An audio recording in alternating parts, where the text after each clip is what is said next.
محترم جناب امین صاحب یو کی السلام علیکم. ہم آپ کے ممنون ہیں کہ آپ نے ہماری ویب سائٹ پر یاد فرمایا. آپ کے 2 سوال ہمیں موصول ہوئے، جواب حاضر. آپ نے پوچھا کہ کیا اجتہاد کا دروازہ بند ہو چکا ہے، اور اس کے بعد آپ نے پوچھا کیا کوئی شخص امام اور مجتہد کے مقام پر فائز ہو سکتا ہے. محترم امین صاحب، اس میں تھوڑی سی تفصیل. دیکھیے، ہم یہ تو نہیں کہہ سکتے کہ اجتہاد کا دروازہ بند ہو گیا اور اب کوئی مجتہد پیدا ہوگا ہی نہیں، اور اللہ تبارک و تعالی اس پر قدرت نہیں رکھتا، ایسا نہیں. بلکہ عادتاً اصل میں اب کوئی مجتہد کا پیدا ہونا ممکن نہیں. مثال کے طور پر آپ امام اعظم ابو حنیفہ، امام احمد ابن حنبل، امام مالک، امام شافعی کے واقعات اگر آپ پڑھیں تو اس قسم کا، اس قبیل سے کوئی آدمی اب دنیا میں آنا یہ ہمیں ممکن ہی نظر نہیں آتا.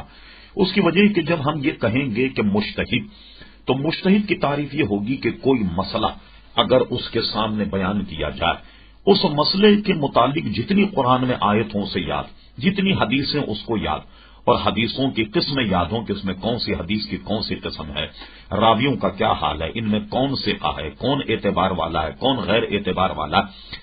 اتنا بڑا علم ہونا اب عادتاً کسی میں پایا ہی نہیں جائے گا. اس لیے عموماً یہ کہہ دیا جاتا ہے کہ اجتہاد کا دروازہ بند ہو گیا. مجھے بتائیے کہ اس دور میں آپ امام اعظم جیسا شخص کہاں تلاش کریں گے؟ آپ اس دور میں آپ امام مالک جیسا شخص کہاں تلاش کریں گے؟ اب آپ یہ آپ کے لیے ممکن نہیں ہوگا. اس لیے اس میں یہ کہہ دیا جاتا ہے کہ اجتہاد کا دروازہ بند ہو گیا.